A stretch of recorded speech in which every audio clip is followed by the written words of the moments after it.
First Sabbath series. Discover the stories. Explore the legacy. Be part of the conversation.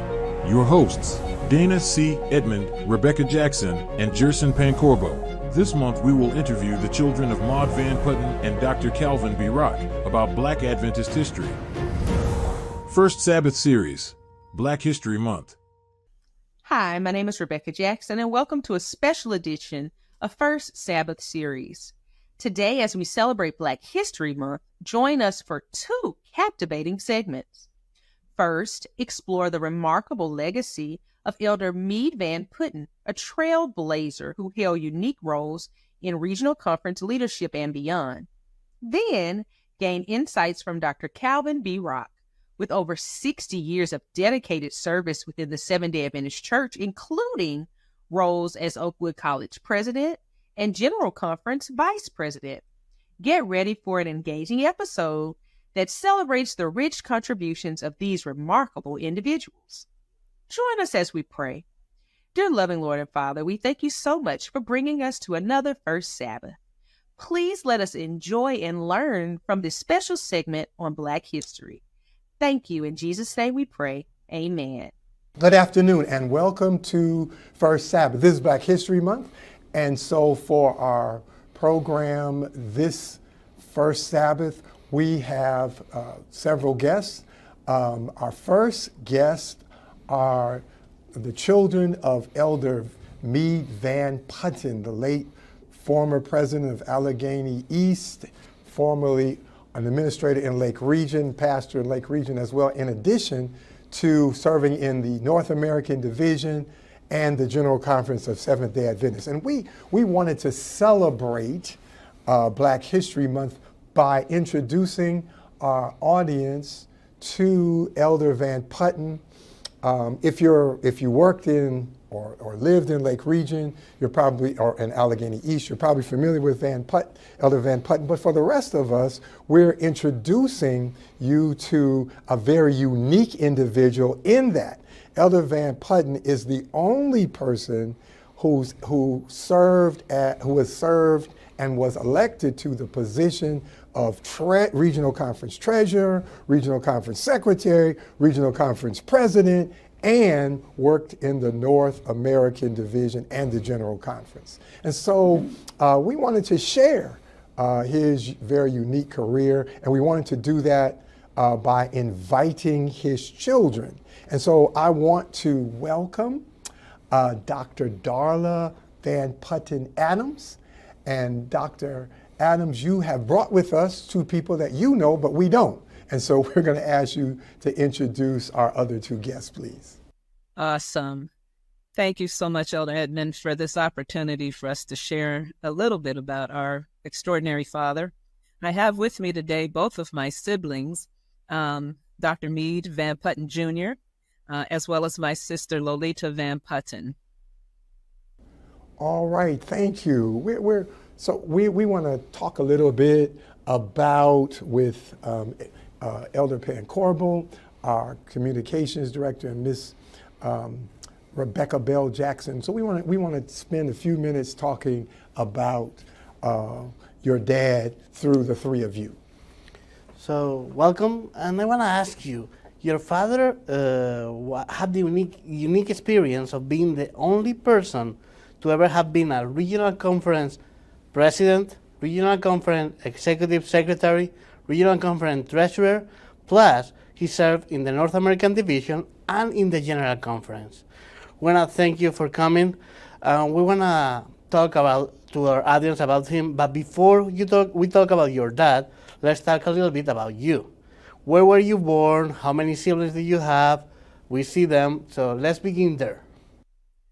Awesome. So I was actually born during my father's pastoral ministry in Indianapolis, Indiana. And I attended school at the University of Pittsburgh and went to residency in family medicine in South Bend, Indiana, while my late husband matriculated at the seminary at Andrews University. I practiced for almost 20 years in a very, very rural setting in Virginia, where I served the underserved and the uninsured members of that community. All right, same question, Dr. Van Putten. Thank you for this opportunity. I went to La Sierra College in California for my undergrad training, and then to Loma Linda University, where I studied dentistry. Graduated from the College of Dentistry in 1981. From there, I went to the University of Texas Health Science Center and did specialty training in prosthodontics, and then spent a year after that. That was in San Antonio. I spent a year after that in Houston at the MD Anderson Tumor and Cancer Hospital. After which, I went back to Loma Linda for a few years, and then I got a job at Ohio State, and I stayed at Ohio State. I taught in the College of Dentistry at Ohio State, but also my last 23 years I was in the cancer hospital, the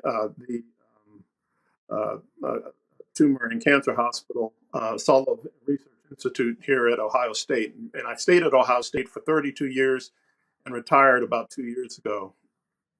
All right, and last sibling, tell us about you, please. I am actually, my brother might look older, but I'm the oldest of all three. And I started out at Oakwood College and spent a year there. And then I went to Andrews University and I went the education route. And so I have a degree in education, and I also have a degree in speech pathology. But I went into teaching. I did that for 36 years in the Reading School District in Reading, Pennsylvania. I also became an administrator in the Reading School District as a vice principal. So I have a degree in education, I have a degree in administration, and I am now retired. A very accomplished family. I know your parents were very proud. All right, now let's talk about your dad. I read that your dad, like you, was a PK, and he was born where I started my ministry. He was born in the Virgin Islands. I actually started, I read where he was born in St. Croix, and I started my ministry in St. Thomas. So tell us. We'll start with you, Dr. Adams. Tell us about your dad and his dad. Awesome. So I'll start with my grandfather. My grandfather, who was named Clifton Garfield Van Putten, was actually born in St. Eustatia. And because there were minimal opportunities for educational advancement and employment in the island of St. Eustatia, he went to New York, where he actually met my grandmother, Maud Carson, in a baptismal class. And in the summer of 1917, my grandfather was baptized into the Seventh-day Adventist Church. They had 10 children. My father was the fifth of the 10. And while he was living in New York, he attended an academy that was run by Professor James L. Moran. And so he entered the church work in 1920 as a literature evangelist and at Greater New York Conference. And during that time, he had a burning desire to take his newfound revelation of the true Sabbath and our Seventh-day Adventist doctrines back to his home in St. Eustatia. So he ended up going back to St. Eustatia in 1921. And in 24, he was invited to do evangelistic work on the island of St. Croix. And that was where he started a church in Frederiksted. And my dad was born in 1926 in Frederiksted. So during his time there is when my father was actually born. The church, he founded a piece of land, purchased it, built a church. And then from that, there he went to St. Eustatia and he built an Adventist church there. And then he went to Antigua and he built a church there. After that, in about 1929, he went back to, I guess he was in the islands of the Virgin Islands and Anguilla, which I didn't know. I learned that during my research. But he ended up building a church in Christiansted. He constructed the Diamond Ruby Spanish Church, the Carrot Bay Church in Tortola, and Anguilla churches were established at that time. And he ended up actually being the president of the Suriname mission. So he had a very long history of church growth, church building, evangelism throughout the Caribbean. And it was just rather extraordinary that my father ended up following very much, very closely in his footsteps. To segue to Dad actually said in his own words that at the age of 11, he made the most important decision of his life. This is a quote. He said, "That was when I gave my heart to Jesus and invited him into my life." And so Dad was actually baptized by his father in the Caribbean Sea on March 19th of 1938. What are your earliest memories about your father? What are your earliest memories of your father's ministry? So the beginnings of his ministry, my earliest memories are actually administrative. So I probably will allow my siblings to talk a little bit about his earlier ministries. He started his ministry in Inkster, Michigan, which is where my sister was actually born, and while he was in that district. But of course, because I wasn't born until many years later, I don't have memory of his early ministry. So I'll allow my siblings to speak to that. Well, I have some information that, yes, after he graduated, he was hired by Lake Region, and he started as a tent master for Pastor Nathaniel Higgs, who was conducting an evangelistic tent effort on the south side of Chicago on 95th and Wentworth. And so he started his ministry doing the same kind of tent master work.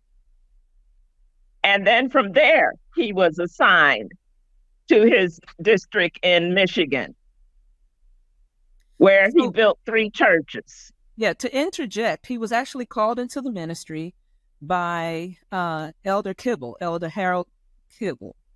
That was in, let's see, 1951. Dr. Harvey Kibble, Elder Harvey W. Kibble, Sr., called him into the ministry in 1951, and he was assigned to the Inkster, Michigan district. Daddy wasn't ordained until 1956, but he had at that point begun quite a bit of work already in ministry. Now, one of the questions I know that you had asked us earlier had to do with his early education. And he graduated from Christiansted High School. He was, of course, valedictorian of his class, and he was actually offered a full scholarship to Lincoln University in Pennsylvania, which he turned down. And soon after that, he ended up in Cole Porter Ministry, where he met Elder W.W. Fordham. And he was in Miami at the time, and Elder Fordham put him on the train to Danville, Virginia, to go to his sister's place, and that was where he was hired as a literature evangelist and was trained to sell Adventist books. So in the spring and winter of 1945 and 1946, he actually earned his first Cole Porter scholarship and was enrolled in Oakwood College for the fall of 1946. One of the things that was interesting to me is that I remember very clearly, and you may have heard on his video, that he remained fully committed to Cole Porter ministry throughout his career. Now, we've talked about your dad, and since there's 3 of you, there has to be a Mrs. Van Putten. So talk to us about your mom. How did they meet, and when did they get married? Tell us about that. Well, in Dad's words, while he was at Oakwood, he met a beautiful young lady from La Ceiba, Honduras. Of course, her name was Daphne Neblet. She was the reader for one of Dad's Bible teachers, and she noticed that Dad's quizzes and exam papers were always perfect and very easy to read, so she used them as the grading key. And in the fall of 1949, Dad transferred to EMC, which is now Andrews University, of course, in Berrien Springs. And that was following his junior year at Oakwood. And when, much to his surprise, when he got to the campus, he discovered that Daphne had transferred there as well. And so they renewed their acquaintance, and a romantic relationship bloomed. And unlike their time at Oakwood, where there had been no relationship, they began to have what they called was following God's leading, and ultimately ended up marrying on May 18th of 1952. At the time of Mom's death in 2019, they were just short of 67 years of marriage. She was an educator and taught also in the Reading School District for many, many years. She taught typing and shorthand. She was an excellent typist, and but she was dedicated to my father. I mean, wherever Dad went, she would go. She never really complained about where Dad would, because the conference would move him from time to time. At least we lived in several places, especially in his early ministry in Michigan, and then moving down to Indianapolis, then to Chicago, and then from Chicago to Pine Forge. But she was a very dedicated wife to my father all of her days. So you mentioned some of the places that he pastored. So what were some of the accomplishments as a pastor that he did? So he started his ministry in Inkster, Michigan, I think, as we mentioned previously. And while he was pastoring in that district, he conducted a tent effort in Ypsilanti, Michigan, and he raised the church and organized the church there in Ypsilanti. After about 3 years, the conference moved him to Muskegon Heights and Idlewild, Michigan. That's where two of my siblings, we have a sibling who passed away while we were living in Chicago, but she and my brother were both born while they were in Muskegon and Idlewild area. My sister was born while they were in the Inkster, Michigan area. And while he was in Muskegon Heights and Idlewild, he raised the church in Grand Rapids. He oversaw the construction of 2 church buildings in Muskegon Heights and Idlewild, and he said that he performed most of the interior finishing work on both of those church buildings. Then, of course, after about 3 years, because, back in those days, they would move you about every 3-4 years, he got moved to Capitol Avenue Seventh-day Adventist Church in Indianapolis, which is where I was born. And he led in the construction there of an elementary school building, which is still in operation today. Now, you have referred several times to the different places that your father pastored, and obviously when he moved, you moved. So talk about your life as a PK. How many different places did you live? I call it the nomadic life. So do you remember how many different places you lived?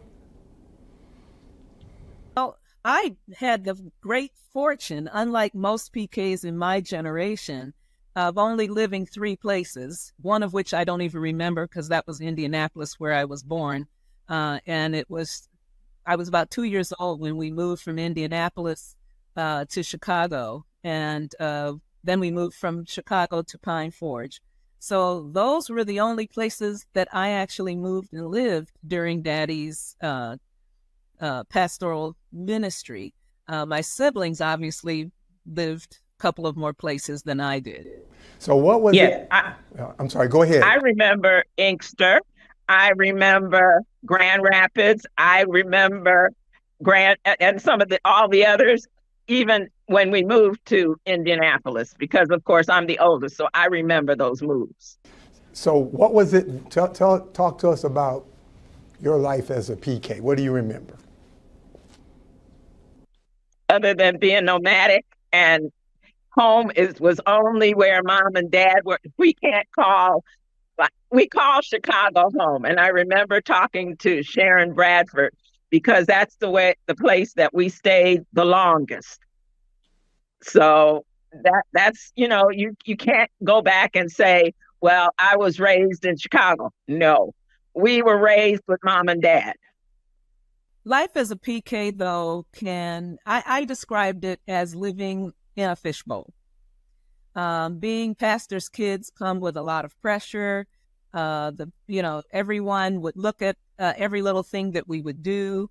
Dad was extraordinarily conscious and cognizant of making sure that he avoided even the appearance of any nepotism. So that would result in things like when we would go to camp meeting, all the other PKs would get all the decent jobs.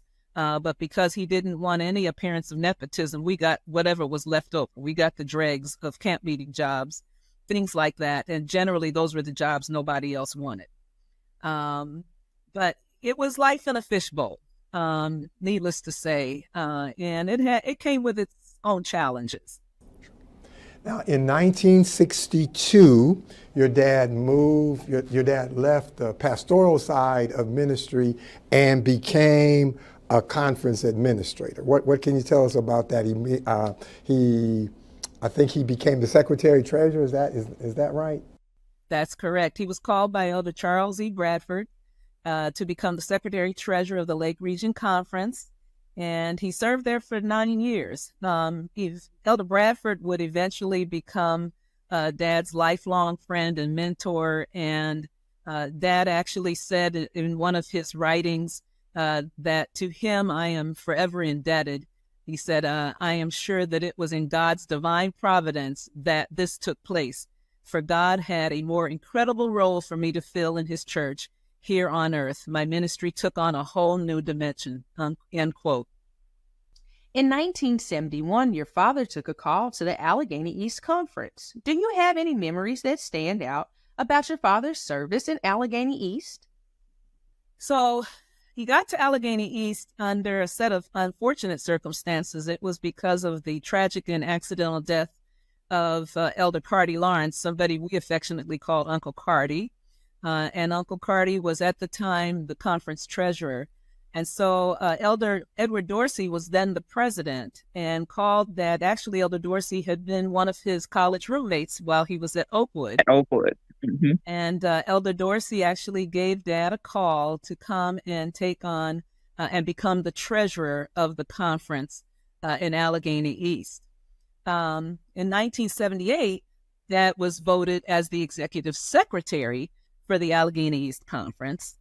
And then in 1980, he was elected as the president of the Allegheny East Conference and he served there in the conference for 8 years. He spent a total of he served as president for 8 years. He spent a total of 18 years in Allegheny East.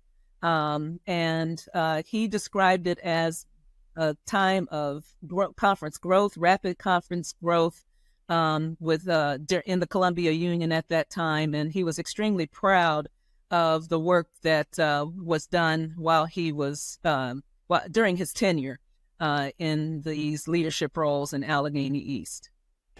Tell us, we were talking earlier about how interconnected the Adventist Church is. I remember Elder Lawrence when he passed away. His daughter and my sister were roommates in academy. So I remember when that happened, a very tragic death. Tell us about some of the things that happened in Allegheny East while your father was an administrator. Well, there's several things that he actually identified as some of the areas that he was most proud of. Certainly, while he was treasurer, he was able to save money and build the pavilion, the Luther R. Palmer Pavilion at the campground, which is what they still use for camp meeting today. There were a lot of campground improvements that happened. There were cabins that were built and a different facilities that were built, restroom facilities and upgrades made to the campgrounds.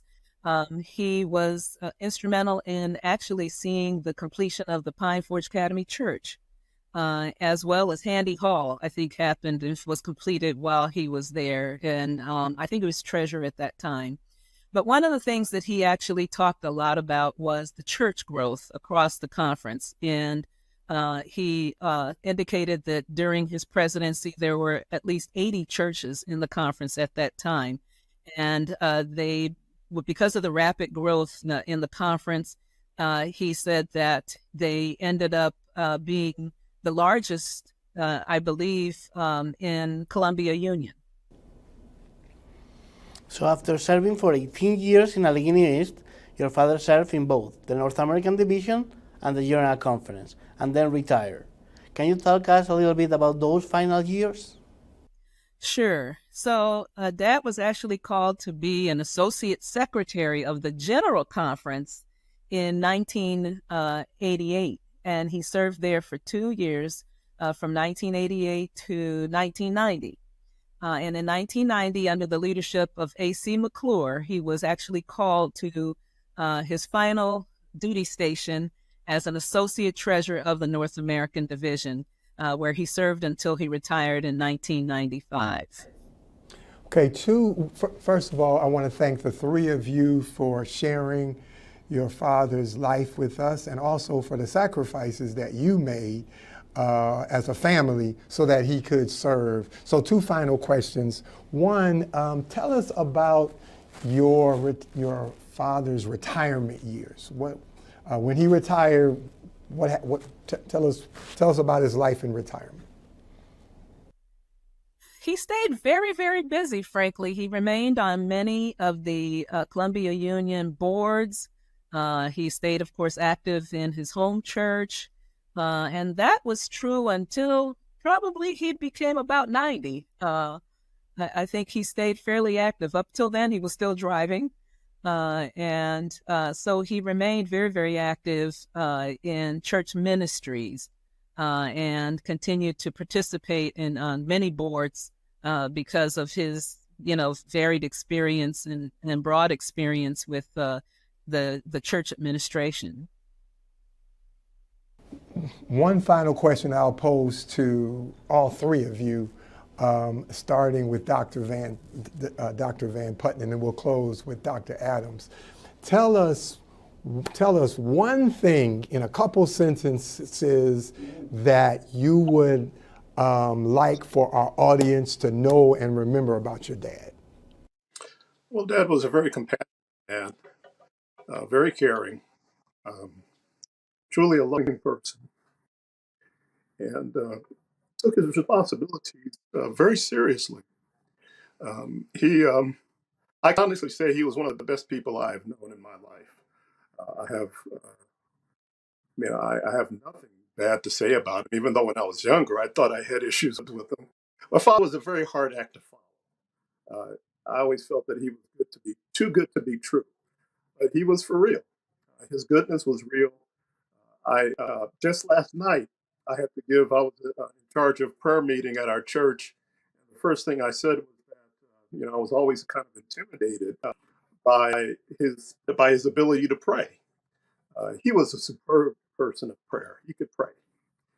And to the point that whenever I was with him, I would never pray in his presence. I always wanted him to pray because he did it. I mean, he was just so genuine and such a compassionate and a good prayer. He was just a good praying person. So we miss him, but we know that he's resting until God comes. One thing I can say about Dad, because I was primary caregiver in his later years, Daddy was fastidious about his prayer life. And to the point where Mother would even tease him about his prayer life and praying every day. But he used to, when he was in Muskegon, there was an old lady that lived in a log cabin, and he went to visit her, and she had no heat, she had no food because she was disabled. And he used to ask her, how can you stay? And her saying was, thank God it's as good as it is. And Dad used that throughout his life. And so his prayer life was very important to him. At night, I would wake up and wonder, who is he talking to? And he was talking to, I don't know what happened here, but okay. So Dad's prayer life was always important to him. Oh, well, thank you. To close us off, Dr. Adams. I don't have one word I could use. I actually have a series of them. I think when I was there at the regional conference, I was describing him as just an exceptionally extraordinary man of God. He was a brilliant man. He was an incredible historian, absolutely godly, devoted to my mother, devoted. I mean, I used to describe my mother as a kept woman because Daddy absolutely spoiled her in every way possible. But he was absolutely devoted to us and to my mother. He was dedicated. He was humble. He was faithful. He was extremely disciplined. Just industrious. I mean, he physically built many of those facilities, many of those churches that he actually went in and hammered nails and laid floors and so forth. Very temperate in his diet and fastidious. He was just an extraordinary man. And I'm just so thankful that we've had the opportunity to allow others to have a little insight into who he was and his ministry. And I thank you for this opportunity to do so, because we certainly think the most of him. We know without a shadow of a doubt, if Daddy can't make it, nobody's making it to heaven. It's true. No, I'm serious. We used to joke and say that, there's 4 and 20 elders. Well, we used to joke as kids and say he was the 25th elder, right there at the right hand of God. So when Daddy prayed, we knew heaven heard his prayers, and he was just an amazing man. Well, thank you very much, Van Meade siblings, for sharing with our audience. Your dad, I knew of him, did not have the privilege of working with him, but I look forward to getting to know him in the kingdom. Thank you so much for sharing. Most of my compatriots have passed. I'm one of the last of the old school. Well, I would encourage our workers to be faithful and diligent in promoting the work of God, in fostering the work of God, and doing all we can to hasten the coming of Christ. Because as we look around the world, we know that signs all point to the imminent return of Jesus.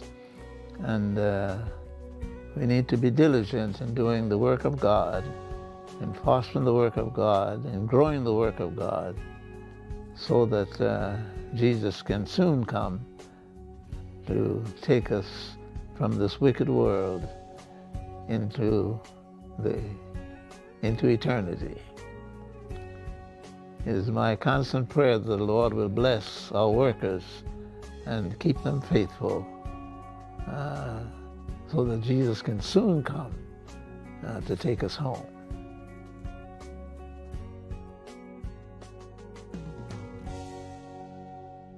Continuing our insightful journey, we now turn our focus to the distinguished Dr. Calvin B. Rock. With a profound Seventh-day Adventist heritage and over 60 years of dedicated service, Dr. Rock's multifaceted career spans leadership roles as Oakwood College president, General Conference vice president, and extensive pastoral and evangelistic work in the United States and abroad.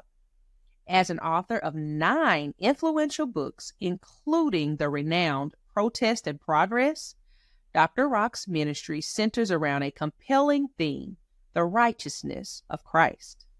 Dr. Rock, for those who may not be familiar with you, could you briefly please share a little bit of your background?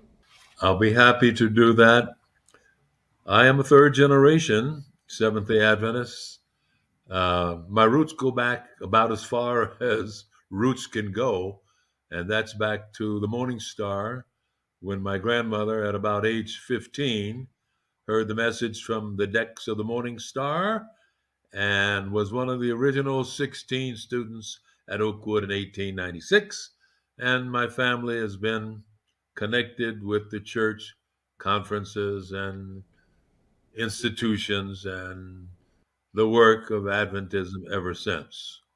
My personal journey began in 1930 when I was born, the son of a Barbadian father and an American black woman.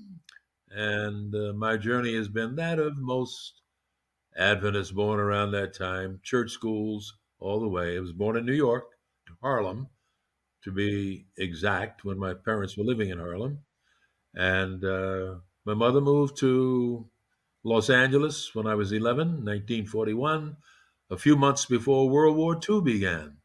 I continued Christian education there and on through Pine Forge and Oakwood and graduate schools in various places where I served. Can you tell us, please, something about the Black History study guides in which you are involved?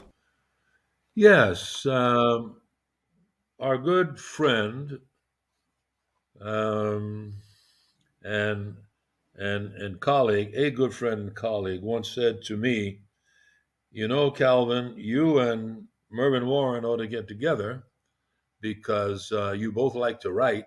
So why don't you collaborate and write something?" And of course, Mervyn and I talked about it when I was serving at Oakwood. We never get around to it. But finally, here about 2 years ago, I said to him, "Look, Merv, why don't we do something to try to fill in the gap that I sense is there with regard to the Sabbath School Quarterly, in fact, Adventist literature in general, and that is a less than complete or full or forceful account of Black history in Black History Month." So we decided to do a Sabbath School Quarterly for Black History Month that would emphasize social justice. Dr. Rock, again, we thank you for being a part of our first Sabbath series. This is your second time being with us, so thank you very much. And I am just an admirer of your remarkable career that has spanned, I guess, 6 decades as a pastor and union departmental person and president of our school, and then general conference vice president. One of the more remarkable things, in my opinion, is your book, Protest in Progress, which I consider to be the preeminent book on Adventist African-American history. There are two things one of the things that I find fascinating about that is you wrote that book in your 80s. You know, that's just amazing to me. I hope I'll be able to read a book in my 80s, let alone write a book in my 80s. So tell us what led you to write that book. Well, as I said, my background goes way back to the very beginnings of Black Adventist history. And all during my life, I have heard from my mother and her father, who was the late Robert L. Bradford, who was the father of Charles E. Bradford, who was a good friend. That is the Robert Bradford, the father of Charles E., man whom we all knew and know. Stories, I'd heard glimpses, I've heard things said about Scott and Peters and about Sheaf, and Howard and Green and all the real pioneers who went through the early 20s with my grandfather and my great grandfather, by the way, who was converted by my grandfather after he went to Oakwood. This is before it became a college, way back when it was still an industrial training school. Um, so I had some sketchy reports, but a lot of anecdotes that I'd heard. But then when we went to Oakwood, and of course, let me fill in one more gap. As a pastor in South Atlantic, in the areas of South Carolina and Florida, and then working with the union for a while, the Southern Union, when its office was in Decatur, and going to the General Conference, all those steps were informative to me in various ways. But I think the major thrust was provided by Clara, my wife of 65 years, who passed in um, 2018, who was the daughter of Elder F.L. Peterson, who was a premier, I guess I could say that, but at least one of the premier leaders in Adventism, especially Black Adventism, all during the 40s and 50s and 60s until he died in the late 60s. Uh, and the things she heard and she shared with me during all those decades.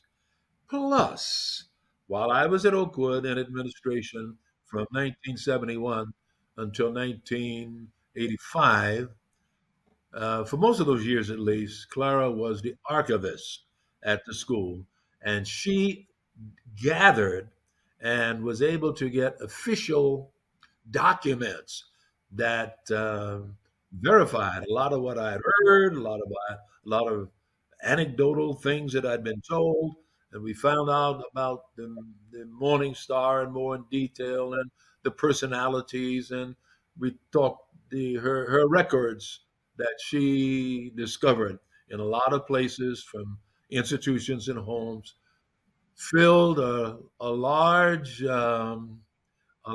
amount of of records that were not generally exposed to the public.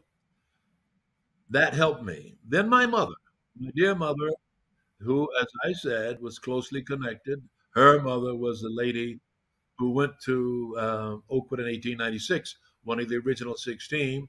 My mother had heard a lot of anecdotes of what happened in the late 1800s, in the early 1900s, and she was very much involved in the Black Conference struggle on the West Coast from the 40s through the 70s almost. And she had records. So, with my wife's records and what she put together in her work as archivist, and with my mother's papers that she left me, a lot of letters and information, I had in hand material that you see described in the book, Protest in Progress, plus my own experience, my own experience as I went through the years of service that I mentioned to you, particularly in the Southern Union and later on in the 70s in the Black Union debate. So, hey, putting all this together, a little here, a little there, mixing up, putting it the batter, put the cake in the oven and baked it, and out came Protest in Progress. How long did it take to write your book, Protest in Progress? The book began with an article that I sent to all of the Adventist publishing houses, with the exception of one. Well, there were really only two at that time. I sent it to Pacific Press. I sent it to GC Press, and they both rejected it. It was about the things that were later expanded in the book. But they both said we don't have a, a listening or buying audience for this matter of the racial or the struggle of blacks in the Adventist church that you have documented in this article, which was maybe 10, 12 pages. So on a hunch, I said, well, Andrews has a publishing house, and it's an academic institution. maybe they would be more interested than the Pacific Press or the GC Press. So I sent it to Andrews, and Brother Knox there looked at it, sent it back, and he said, Brother Rock, you got something here, but it's not a book, it's just an article. Why don't you write a little more? So I wrote a little more and expanded from 12 pages to maybe 30, 40. I said, now, is this worthy of printing? He said, well, Brother Rock, this is nice, but it's not enough. Why don't you add a little more? So once more, I added. And by now, the juices were flowing. And I could see where really all this material that I had uh, received from my family and my history and my own experiences could be expanded. And I began to think about book form. So altogether, it was 3 to 4 years of writing and reading and assimilating the materials. If you can explain to us, and especially to me, three events that have shaped African American Adventism. Um, I think a primary one would have to be the 1889 experience of Charles Kinney, who was ordained. I believe it was at a Nashville camp meeting, and the people who were there, black people, were told they couldn't sit in the audience. They were just less than 50 black Adventists at the time, so there couldn't have been very many there. But the white brethren at this camp meeting told them they had to leave. And Kinney said at that time, if we can't, if we black folk can't sit here with you, and we understand it, he said, we understand it because if black people are in this white assembly, and remember this was before 1900, and lynching and the heyday of the Klan was still a factor. He said, if we're going to run away to white folk, we understand that, so we won't come back. But if we don't come back, then black people are going to say that we are orphans, and why would we want to belong to a church that won't accept us? So we may one day have to get our own black conferences. Wow. And that was the first intimation of which I'm aware. And I think that was a seed which he planted and that was nurtured by others that finally developed into what we have. The second big event I would regard as the structuring of the regional department. Of course, it was first called the Colored Department in 1909.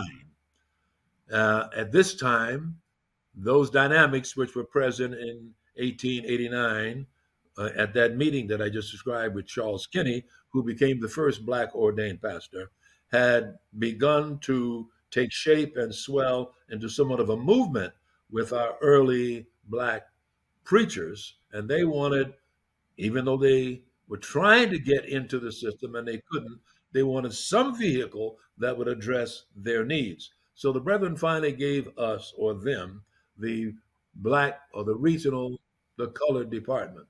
But they staffed it with 3 white men in succession until 1909. So either you could take 1909, or pardon me, 1918 is when they finally got a black leader, W.H. Green. So I would say the establishment of the colored department, later the regional department. And I must confess that in the 1970s, when we were trying to get black unions and were having a difficulty doing so, Cleveland and Dudley and I believe those were the other two. I know Cleveland was another. I think it was Dudley. Went to the president and said, "We don't need this department. We don't need it. If you're going to establish, if we have an established department," and I'm moving a little ahead right now, I know, but this might be good for history. We went to Elder Wilson and said, the General Conference appoints the leadership of the regional department, once colored department. And you've given us 2 leaders who are against black unions. So you white people mainly appoint black men who don't want black conferences. We don't need this department anymore. And that was the beginning, in fact, the critical statement or meeting in the hallways of the General Conference building that pointed to the demise of the regional department. Some people still feel that might have been a mistake, but we were, I won't say angry, but maybe we were. We were disgusted, and we felt that the the refusal of our two black leaders at that time to join in with our effort was a betrayal. And that department saw its demise. So it lasted from 1909, 1918 in the hands of blacks. But then it was around 1978, if I recall, that we petitioned. We had no no real reason. We had reason, I think, but we had no power to try to destroy the department or get rid of it. But I guess we were all in positions at that time that were respected, and maybe the white leadership was glad to get rid of it. I don't know. But that was the end of that. But anyway, that was the second big thing. The first one was the Sheaf matter in 1898. The second one was the establishment of the regional uh, department in 1909 slash 1918 when the first black took charge of that. And the last one, I think, has to be the establishment of regional conferences in 1943, 45, 45, 46. Okay, Elder Dr. Rock, once regional conferences were established, there are names that we're all familiar with, particularly those people who are my age or a little younger. We know the Elder Bradford, Elder Brooks, E. Cleveland, those guys. The younger ones know Dr. Bird and Debelier Snell. But pre-regional conferences, pre the establishment of regional conferences, who are some of the key figures in Black Adventism that most people may not know? Well, depends upon how far back you want to go. If you want to go to the very beginnings of Black affiliation, you have to pick up Louis Sheaf. From 1859, he died in 1938, who was a distinguished attorney in the Washington, D.C. area.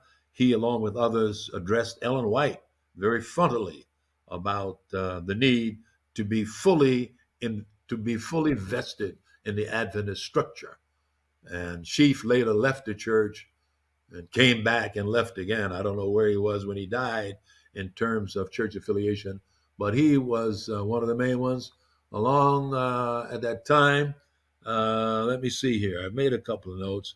You have to remember G.E. Peters, who was the first black to head the colored department.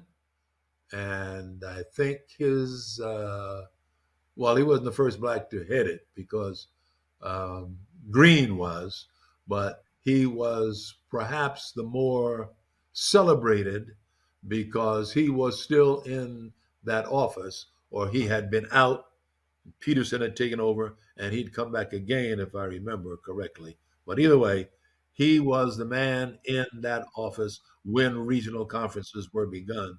And they were begun, in my reading of history, largely because he, G.E. Peters, talked to McElhaney, the president, Elder McElhaney at the time, and helped to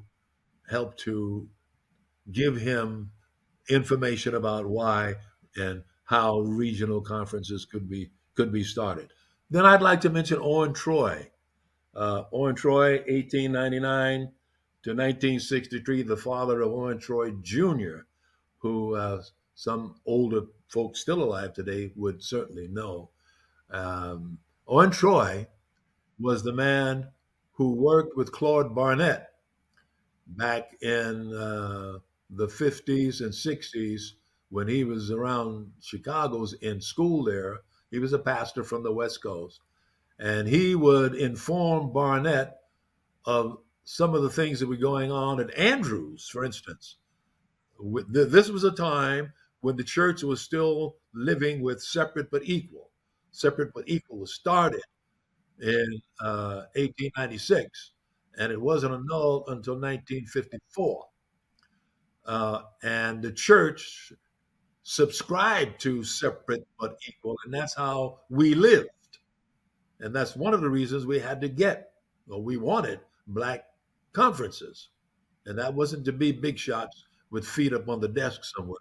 That was to have relevant mission, indigenous leadership in the black community, not alien membership in the black community, but indigenous membership.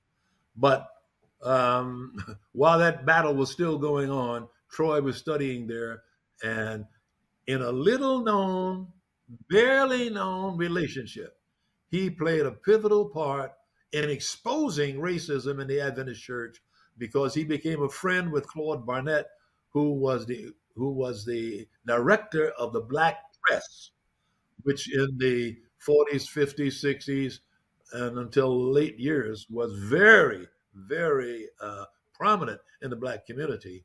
And that paper produced and described discrimination at what is now Andrews University, Washington Missionary College back then, I guess. But I have to mention Owen Troy. He was the first black and only one I know theologian to get a THD, not a PhD, but a THD, Doctor of Theology.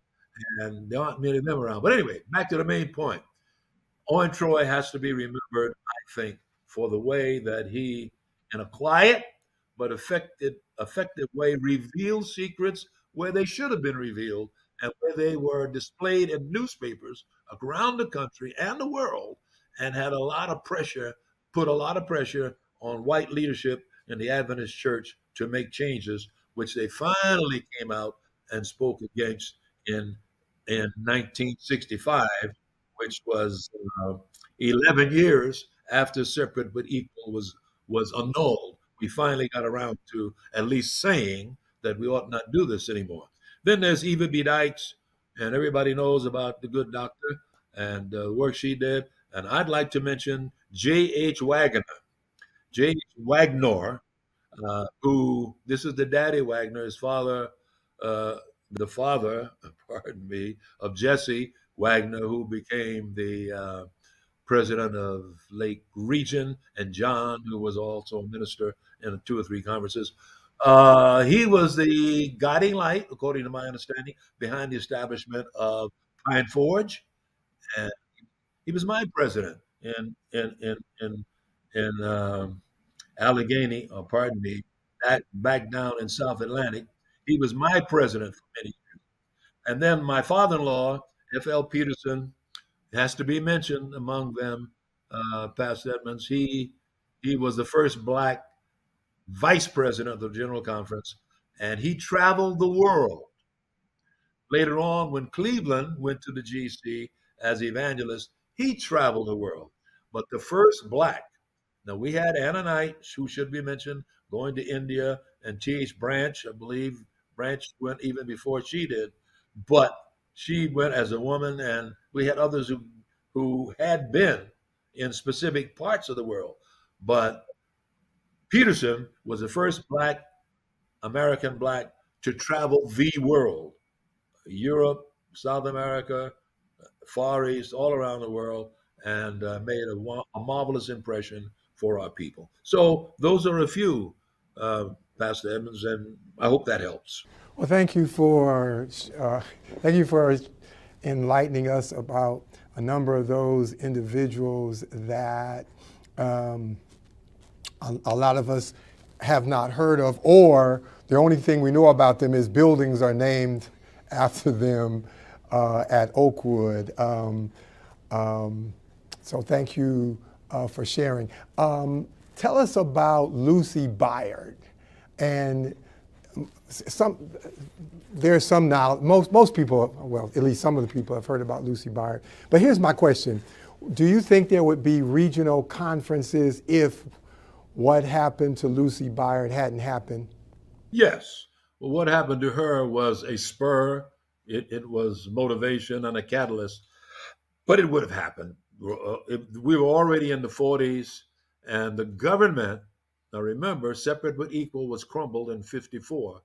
But during the 50s, and this was in the early middle 50s when it happened with Lucy Byard, there were already cracks in the foundation of separate but equal. Separate but equal was already beginning to fall. There was already legislation being formulated regarding travel and commerce and other important aspects of life in America. So it was going to be.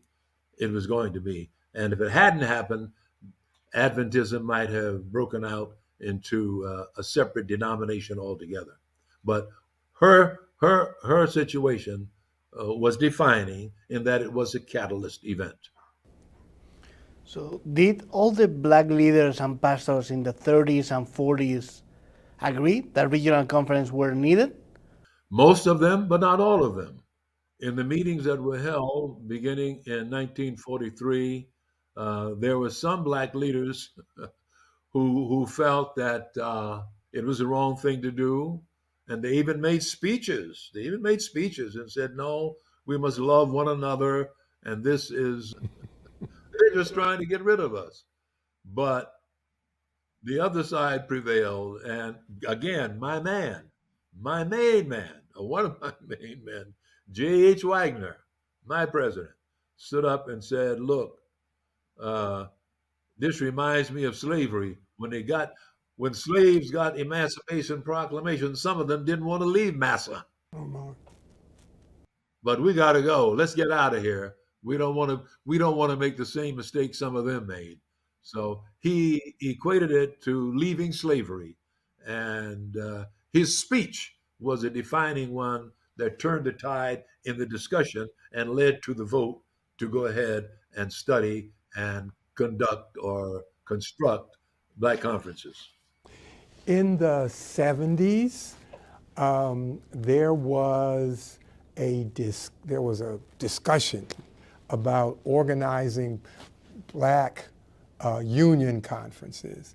And so as someone who was involved in that movement, tell us about the black, I remember hearing that, I'm dating myself, but I remember as a young person hearing, a very young person, hearing that, that discussion. This is before I came into the work, hearing that discussion. How close did we come to having black union conferences, and what happened to kind of close the door on that? Number one, we were very close, and I was at the meeting when it was voted. When the final vote, I was at 2 or 3 earlier votes, which were preliminary and had to do with the studies that were done.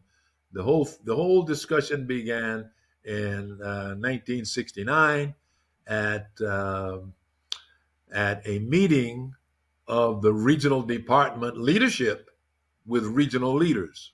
We still had the regional department, and Elder Singleton, and by the way, he's the man who called me to the ministry, and I thank God for him. He's also a hero in my mind. But he was sharing the meeting, and the Young Turks, and when I say Young Turks, they were the younger ministers.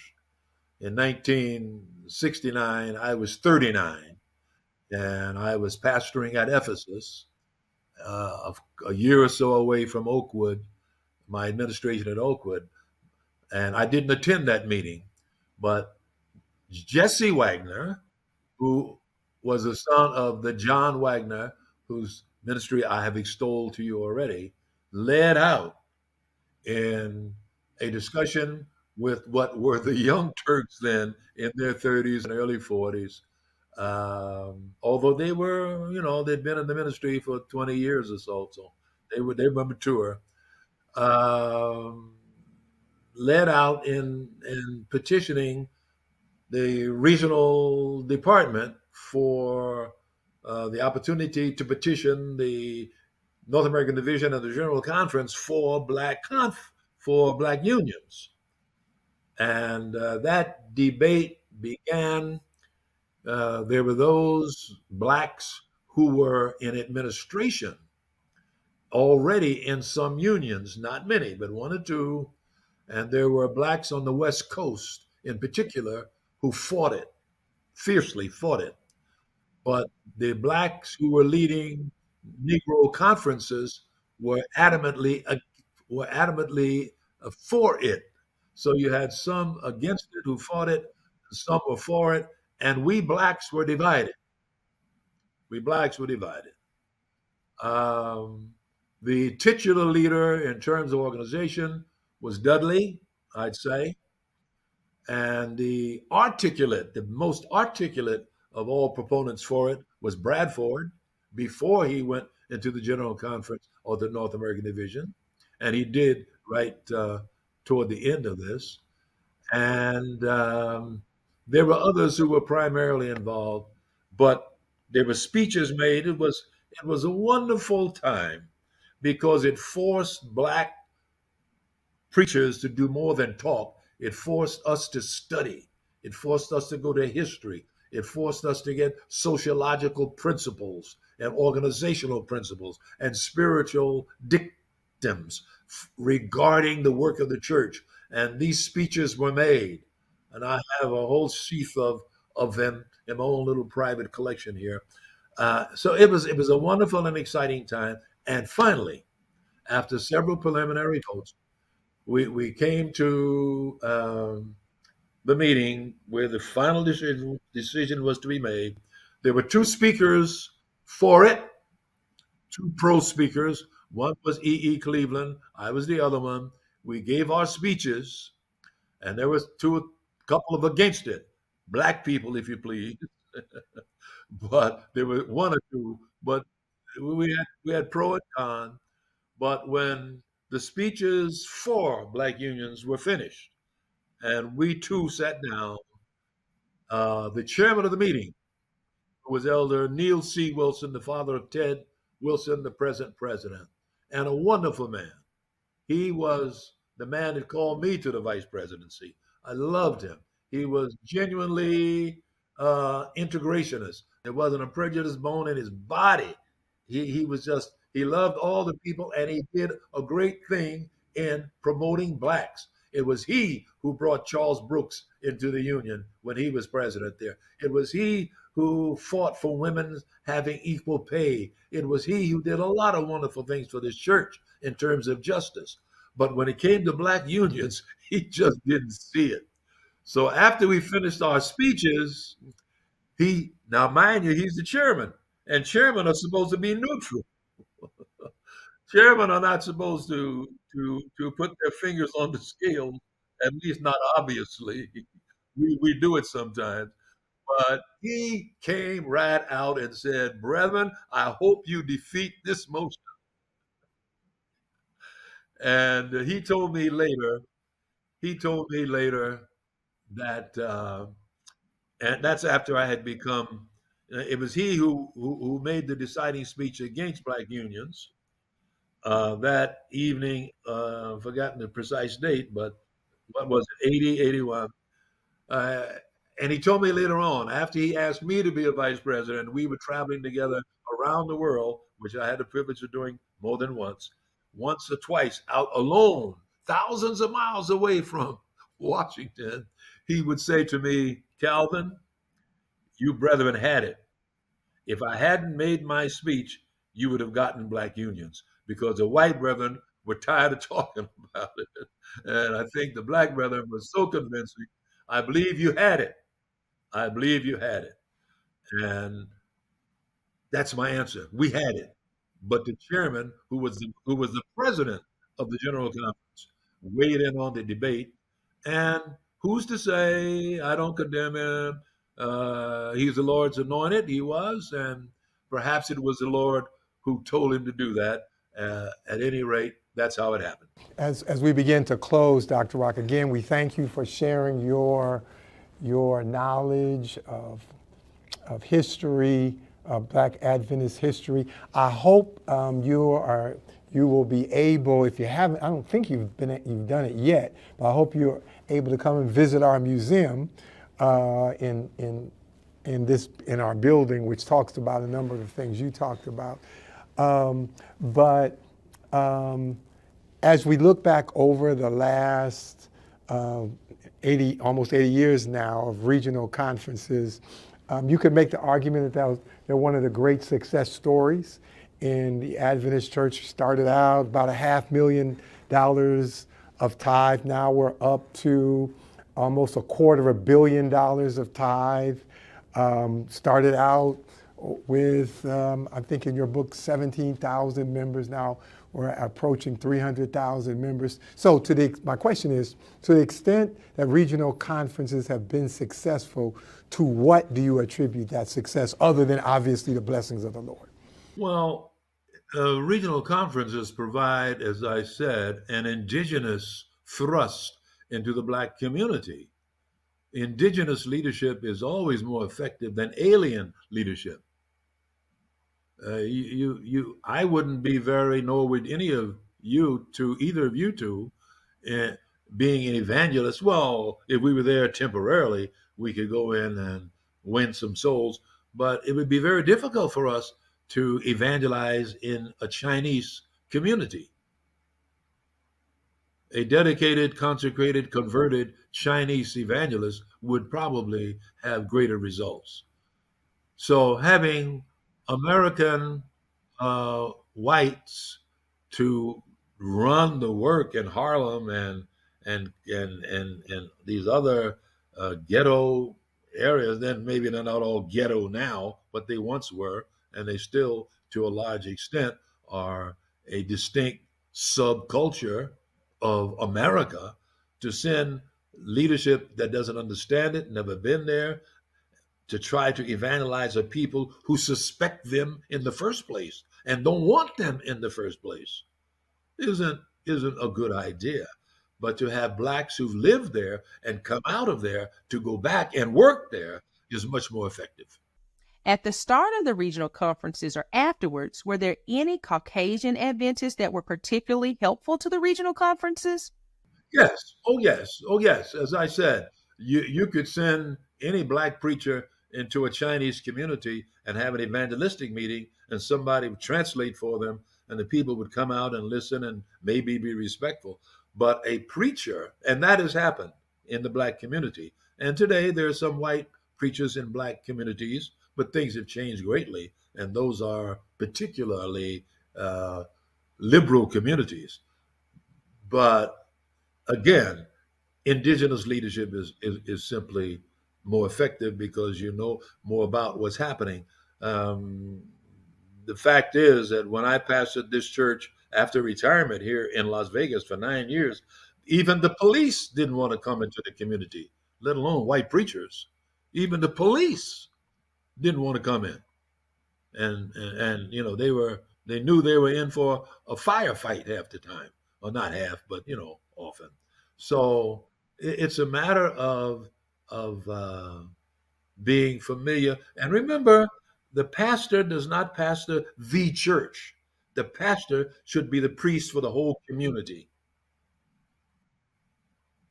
And the whole community that is suspicious of white leadership is not going to react very well or as well as they will to a knowledgeable and a familiar face. So, from your perspective, what strides has the Adventist Church made in embracing the diversity?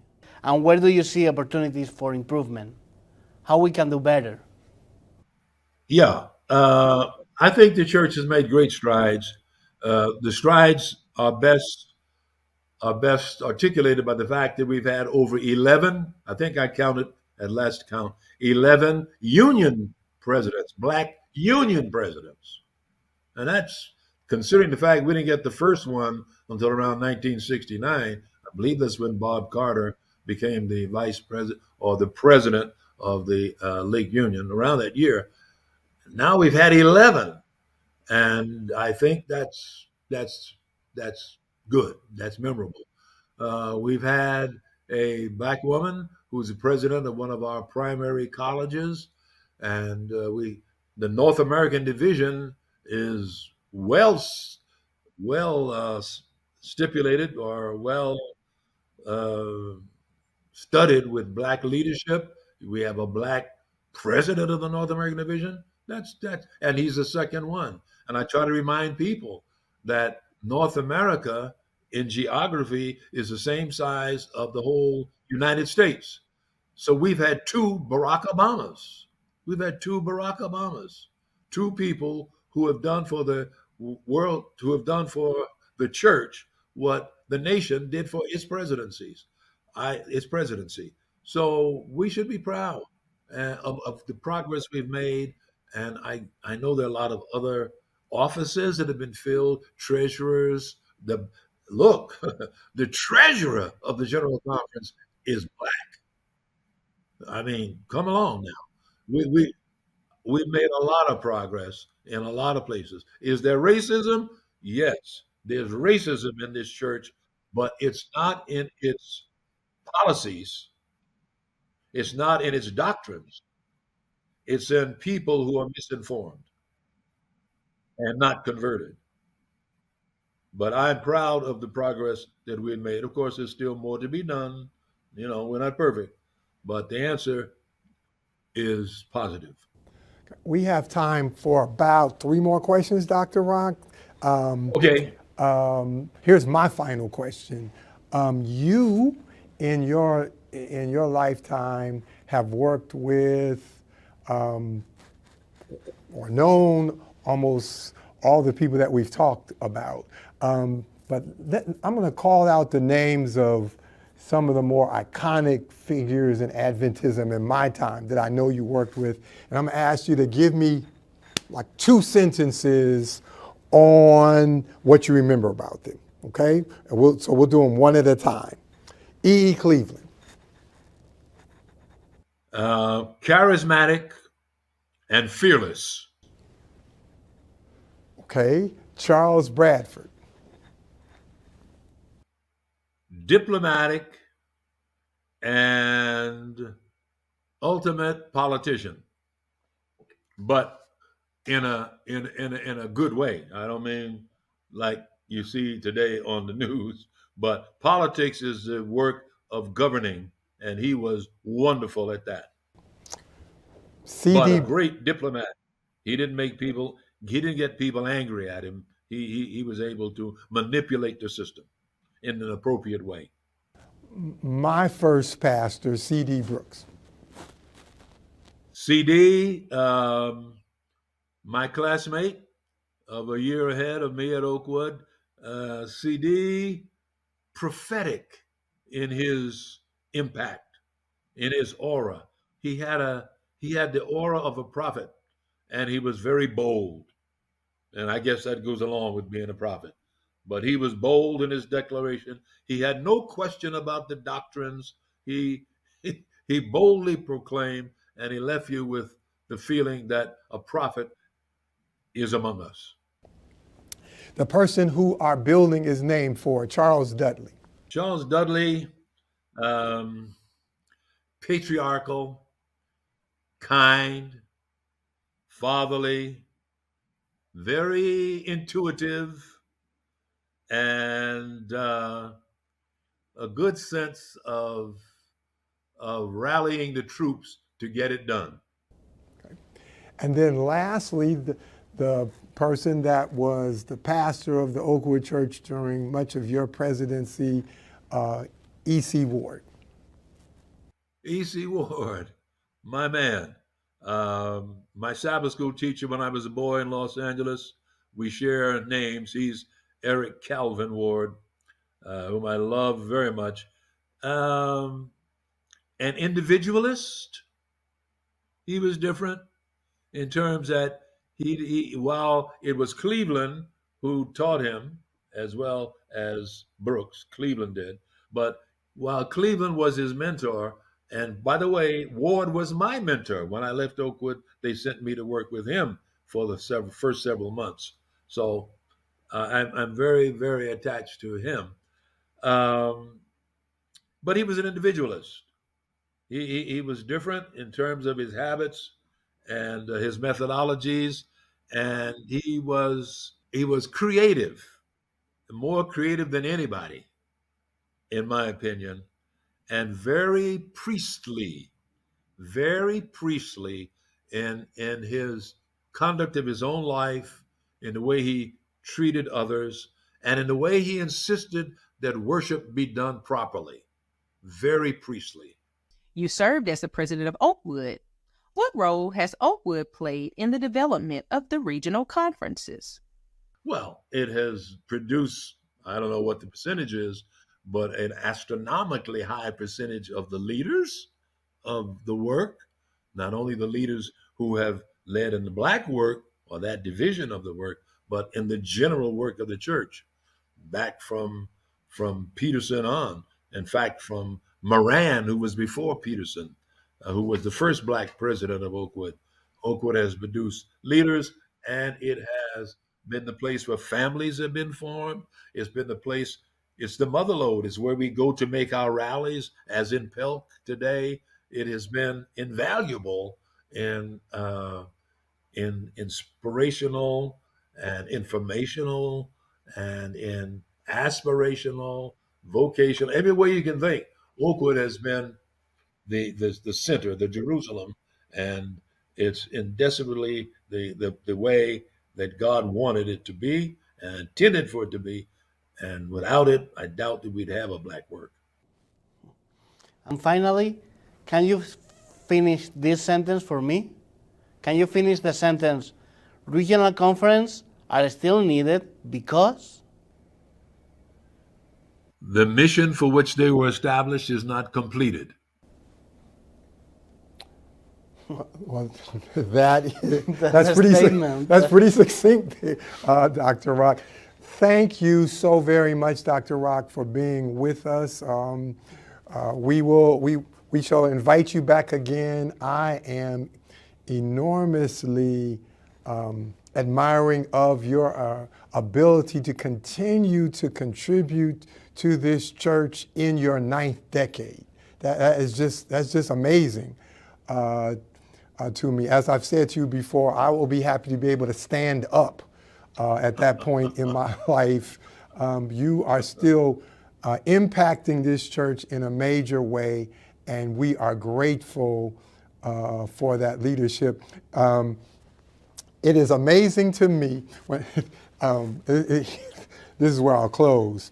As a student, 46 years ago, my job was to work in the administration building. And my job was to clean Dr. Rock's office.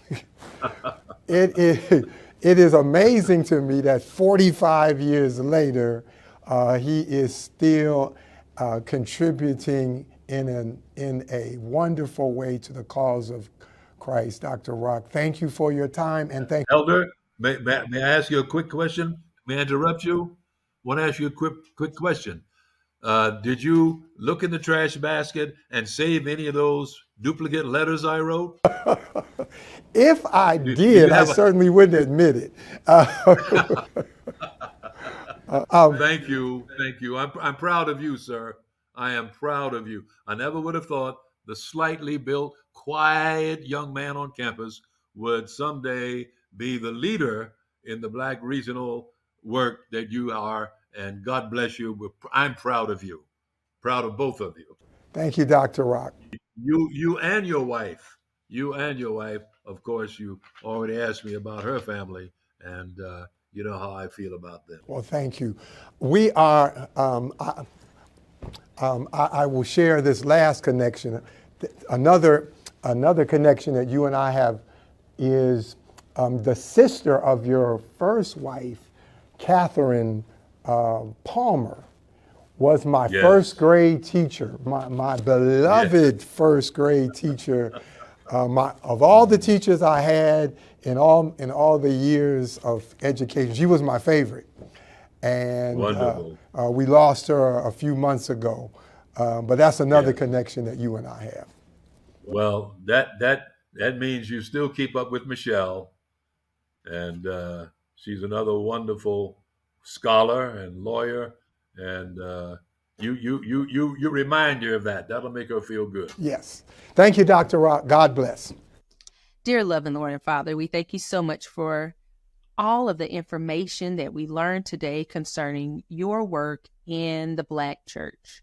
We pray that we would continue to spread your message across the world to people of all colors, nations, and creeds. In Jesus' name, amen.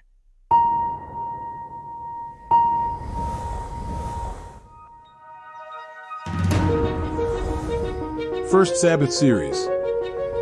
Discover the stories. Explore the legacy. Be part of the conversation. Your hosts, Dana C. Edmond, Rebecca Jackson, and Jerson Pancorbo. This month we will interview the children of Meade Van Putten and Dr. Calvin B. Rock about Black Adventist history. First Sabbath Series.